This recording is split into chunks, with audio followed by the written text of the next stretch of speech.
श्री गुरु चरण सरोज रज निज मन मुकुर सुधारी। वर्णहु रघुबर विमल जस जो दायक फल चार। बोलिए सियावर रामचंद्र की जय। सिय राम मैं सब जग जानी करऊं प्रणाम जोर जुग पानी। आइए,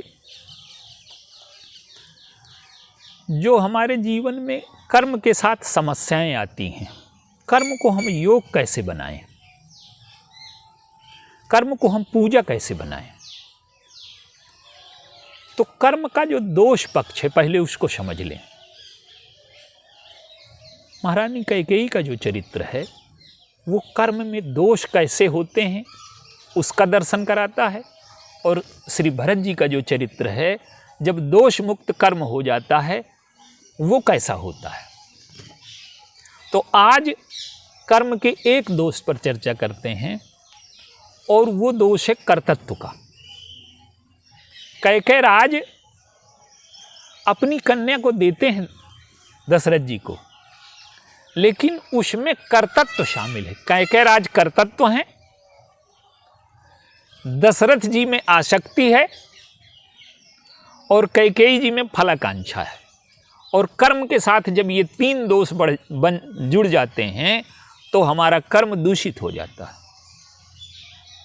कर्तृत्व की वृत्ति, फलाकांक्षा की वृत्ति और आसक्ति की वृत्ति। तो जो कर्तृत्व है उसे हम कैसे समाप्त करें। देखिए, बिना मैं को, अहंकार को स्वीकार किए कर्म करना प्रारंभ में असंभव है, पर वो सात्विक हो। अहंकार का एक रूप होता है तामसिक, अहंकार का एक रूप होता है राजसिक, और अहंकार का एक रूप होता है सात्विक।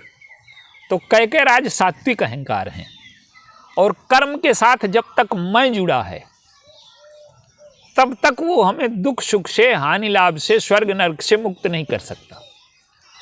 तो कर्म से हम मैं को कैसे मुक्त करें, कैकेयी राज का प्रभाव कैसे समाप्त हो कैकेयी से। तो कैकेयी जी के जीवन में श्रेष्ठता है, उत्कृष्टता है, त्याग है, शौर्य है, उदारता है। अयोध्या में आने के बाद उनके गुण प्रकट होते हैं। महाराज दशरथ के साथ वो युद्ध क्षेत्र में जाती हैं, उनके प्राण बचाती हैं। उनकी उदारता ये व्यक्त होती है कि मेरे पुत्र को राजा न बना करके कौशल्या के पुत्र को राजा बनाया जाए, ये उदारता है उनमें। तो ये जब हम सत्कर्म करते हैं तो मैं को स्वीकार करते हैं, और आप कोई भी सत्कर्म बिना मैं को स्वीकार किए कर नहीं सकते। एक वक्ता है, वो बोलता है, वो भगवान का गुण गा रहा है, भगवान की महिमा गा रहा है, लेकिन तब भी उसमें सात्विक अहंकार है। क्या कि मैं आपको समझा रहा हूं, मैं जानता हूं और आप नहीं जानते, तो ये अहंकार तो है ही। लेकिन इस सात्विक अहंकार को स्वीकार किए बिना हम कोई श्रेष्ठ कार्य कर भी नहीं सकते। मान लीजिए हम कहीं कथा सुनने जाते हैं, तो अब ऐसा तो हो नहीं सकता कि एक आध जंतु हमारे पैरों के नीचे, चींटी आदि न मर जाए। तो कोई भी कर्म पूर्णतः निर्दोष नहीं हो सकता। भगवान कृष्ण गीता में कहते हैं, यस नाह कृतम भावो, जिसमें कर्ता का भाव नहीं है। जब कर्म हो और करने वाला न हो, कर्ता न हो, गीता का मूल तत्व ही यही है कि भगवान कृष्ण कहते हैं कि निमित्त मात्र भव शब्द साची। तू कर्ता न बन, तू निमित्त बन जा मेरा। कर्म तो तब भी होगा जब निमित्त हो जाएगा, लेकिन जब व्यक्ति निमित्त हो जाएगा ईश्वर का, तो वो कर्म फल से मुक्त हो जाएगा। तो कैकेयी जी के जीवन में ये जो सात्विक अहंकार है, इसकी समस्या क्या है? जब हम श्रेष्ठ कर्म करते हैं तो हमें लगता है कि लोग हमारा सम्मान करें, और सम्मान से श्रेष्ठ कर्म की वृत्ति बढ़ती है, इसीलिए तो समाज में सम्मान दिए जाते हैं। लेकिन वो सम्मान की वृत्ति इतनी न बढ़ जाए कि हमारे जीवन में बुराई की सृष्टि करने लगे, जैसे दक्ष में बढ़ गई। सम्मान तो बहुत मिला पर एक क्यों नहीं खड़ा हुआ। तो कैकेयी जी के जीवन में सात्विक अहंकार है। और वो सात्विक अहंकार कैसा है? उनके मन की एक मांग है, क्या? जो विधि जन्म देई कर छोहू, हो ही राम सी पूत पतोहू। यदि मेरा अगला जन्म हो तो राम और सीता मेरे पुत्र और पुत्र वधू बने। ये अहंकार की मांग है। अब मां तो वो हैं ही, लेकिन उन्हें लगता है कि सब कोई राम को कौशल्या का पुत्र कहता है। चाहे राम मुझे जितना माने, चाहे मैं राम को जितना मानूं, तो इससे वो मेरे पुत्र थोड़ा हो जाएंगे। ये कैकेयी ये देखने में बड़ी मीठी लगती है, लेकिन ये वास्तव में अहंकार है कि वो मैं से जोड़ करके, उनमें अहंकार है। राम अच्छे हैं पर मेरे बने। तो जब सात्विक अहंकार होता है तो उसमें सम्मान की वृत्ति होती है। और भगवान राम कैकेयी को सम्मान देते भी हैं, और श्रेष्ठ कर्म करने वालों को सम्मान मिलना भी चाहिए, पर वो बुराई की सृष्टि न करे। और मंथरा इस अहंकार की दुर्बलता को पहचानती है। उसने सबसे पहले जो प्रहार किया वो अहंकार पर ही प्रहार किया। क्या? भरत बंदिग्रह से ही हैं और लखन राम के नेब। कद्रु बिनित ही दीन दुख और तुम ही कौशिला देव। और भरत बंदिग्रह से ही हैं लखन राम के नेब। उनके अहंकार पर चोट पड़ी। और ज्यों सुत सहित करहु सेवकाई, तव ग्रह रहु न आन उपाई। पुत्र के सहित सेवा करोगी तो रहना पड़ेगा तुम्हें, तो रहने दिया जाएगा, नहीं तो और कोई उपाय नहीं। अब कैकेयी को बड़ी चोट लगी। झूठा है, ये कल्पित है, लेकिन अहंकारी व्यक्ति, कैकेयी सम्मान की भूखी है। गोस्वामी जी ने बड़ा कड़वा उदाहरण दिया। कोई भी जो सम्मान का भूखा व्यक्ति है, अगर उसे थोड़ा भी अपमान हो जाए तो वो सामने वाले के विरुद्ध हो जाता है। और भगवान राम क्या करते हैं कि कैकेयी को सम्मान तो देते हैं कि वो श्रेष्ठता की ओर बढ़ें, लेकिन गोस्वामी जी उदाहरण क्या देते हैं कि ताकुमात को मन जुगवत ज्यों निज तन मरम कुघाव। हमारे शरीर में फोड़ा हो जाए तो हम सब जगह स्पर्श करने में नहीं डरेंगे, पर जहां फोड़ा है वहां बड़ी सावधानी से स्पर्श करेंगे। तो जब प्रेम में बहुत ध्यान रखना पड़े तो इसका अर्थ प्रेम तो है, पर उसमें अहंकार की भी मात्रा है। यदि व्यक्ति के बहुत नाराज होने का डर है तो ये अपनत्व की कमी है। और कैकेयी में यही अहंकार का फोड़ा है। बहुत अधिक सम्मान, सब रानियों को बराबर चाहा जाए, पर हमें ज्यादा चाहा जाए, ये दशरथ जी से भी यही मांग है, और यही मांग भगवान राम से भी है। मंथरा से कहती भी हैं वो कि कौशल्या सम सब महतारी, राम ही सहज सुभाय पियारी। कौशल्या की तरह सभी माताओं को बराबर प्रेम करते हैं। यहां रुक गई होती कैकेयी तो मंथरा को अवसर न मिलता। लेकिन कैकेयी क्या कहती हैं? मोह पर करहि स्नेह विशेषी, मुझ पर विशेष स्नेह करते हैं, और मैं करी प्रीति परीक्षा देखी। अब देखिए,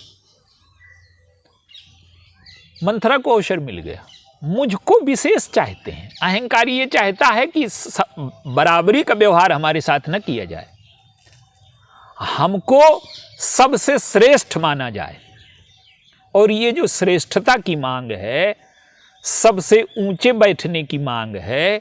हमारे गुरुजी तो कहा करते थे कि महात्मा हो गए पर आसन को लेकर के झगड़ा हो गया, किसका आसन ऊंचा हो। ये अहंकार का त्याग नहीं हो पाया। वस्तुएं त्याग दी पर अहंकार लेकर के चले गए, आसन को लेकर के झगड़ा हो गया। तो यही वृत्ति कैकेयी की है कि मुझे विशेष सम्मान मिले। और इस सात्विक अहंकार ने, देखिए हमें श्रेष्ठ कर्म करने हैं, पर अगर हम सात्विक अहंकार को नहीं छोड़ पाते, और सात्विक अहंकार का छोड़ना क्या है कि ये जो श्रेष्ठ कर्मों की अभिव्यक्ति हो रही है, ये ईश्वर की कृपा है। ईश्वर ने मेरे ऊपर कृपा कर दी कि इतने श्रेष्ठ कार्य मुझसे हो रहे हैं। ये सात्विक अहम का समापन है। सात्विक अहंकार ईश्वर की कृपा से जुड़ जाए तो हमारे जीवन में अहंकार बुराई की सृष्टि न करेगा। और सात्विक अहंकार अगर विशेष सम्मान मांगता रहा तो हमारे जीवन में बुराई की सृष्टि करेगा। आप देखिए, श्री विश्वामित्र जी हैं, बहुत बड़े महात्मा हैं, हजारों साल की तपस्या है, लेकिन उनकी मांग क्या है? वो जो काम कर रहे हैं उससे संसार का पहले कल्याण नहीं हो रहा, न ईश्वर की ओर बढ़ रहे हैं। मुझे सबसे विशेष माना जाए, मुझे ब्रह्मर्षि कहा जाए और सब लोग कह दें, वशिष्ठ कह दें, ये अहंकार की मांग है जो बुराई की ओर ले जाती है। बाद में उन्होंने अहंकार का त्याग किया, उस सात्विक अहंकार को छोड़ा, और बिना अहंकार को छोड़े ईश्वर से हमारा मिलना हो ही नहीं सकता, चाहे राजसिक हो, चाहे तामसिक हो, चाहे सात्विक हो। तो श्री भरत जी ने क्या किया कि कैकेयी के सात्विक अहंकार को छुड़वा दिया, उनका पुनर्जन्म हो गया। कैकेयी के जो ये भ्रम है उनके मन में कि एक बार मेरा पुत्र राजा, सारी अयोध्या उनके खिलाफ हो गई। वो सोचती हैं कि एक बार मेरा पुत्र राजा बन जाए, सब ये मेरे चरणों में पड़े होंगे। श्री भरत जी आए तो उनके अहंकार को बढ़ावा नहीं दिया।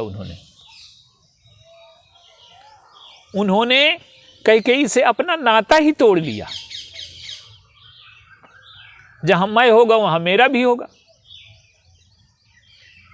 तो कैकेयी की सारी योजना थी कि श्री भरत जी गद्दी में बैठ जाएं, लेकिन भरत जी गद्दी पर नहीं बैठे तो उनके अहंकार पर चोट लगी। और दूसरी चोट ये लगी कि भरत जी ने उनसे रिश्ते संबंध समाप्त कर लिए।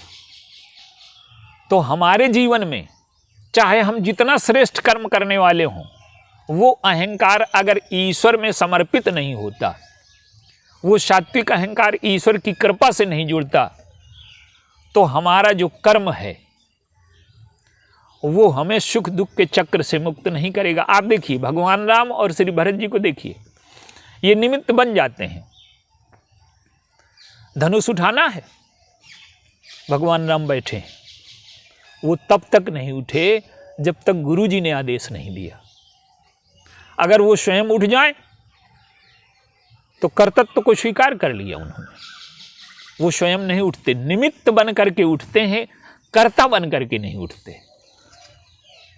और भगवान परशुराम आए, श्रेष्ठ महापुरुष हैं, दिव्य हैं, अनेकों सद्गुण हैं उनमें, ब्रह्मचर्य है, शौर्य है, दान है, गुणों की सीमा है, लेकिन उनमें सात्विक अहंकार है। मैं ब्राह्मण हूँ, मैं ब्रह्मचारी हूँ, मैंने अन्याय से मुक्त किया पृथ्वी को। भगवान राम कहते हैं कि होई है क्यों एक दास तुम्हारा। परशुराम जी कहते हैं कि धनुष तोड़ने वाला, स्वामी की वस्तु को तोड़ने वाला दास होता है कि रक्षा करने वाला दास होता है। भगवान राम कहते हैं कि शंकर जी ने अहंकार को त्याग दिया। धनुष क्या है? सात्विक अहंकार। हम सात्विक अहंकार को स्वीकार करके जीवन में बुराइयों को नष्ट कर दें। कोई भी साधना होगी तो उसमें हमें संकल्प लेना पड़ेगा, सात्विक अहंकार को स्वीकार करना पड़ेगा। पर जब बुराइयां नष्ट हो जाएं तो मैं बुराइयों को जीतने वाला हूं, ये भी समाप्त हो जाए। तो भगवान शंकर के मन में ये नहीं कि मैंने काम क्रोध लोभ को जीत लिया। काम क्रोध लोभ के विजेता हैं, पर मैं काम क्रोध लोभ का विजेता हूँ, ये वृत्ति भी छोड़ दी। यही धनुष का त्याग है। और भगवान राम कहते हैं कि शंकर जी अहंकार को त्याग देते हैं, मैंने तोड़ दिया। परशुराम जी की समझ में नहीं आता। तो भरत जी क्या करते हैं कि कैकेयी के सात्विक अहंकार को तोड़ देते हैं। तो जो कर्म का पहला दोष है, कर्तापन का, श्री भरत जी में कर्तापन नहीं है। चित्रकूट गए, राज्य चलाया उन्होंने। वशिष्ठ जी कहते हैं कि राज्य ले लो। अगर वो राज्य स्वीकार कर लें तो कर्तत्व को स्वीकार कर लें। चित्रकूट गए, भगवान राम ने आदेश दिया तो निमित्त बनकर के उन्होंने 14 वर्ष राज्य चलाया। तो कर्तत्व के स्थान पर जब निमित्त बन जाते हैं हम, तो हम कर्म के सुख दुख के चक्र से मुक्त हो जाते हैं। तो कर्म योग का पहला चरण है कि हम कर्तत्व से मुक्त होकर के निमित्त बन जाएं।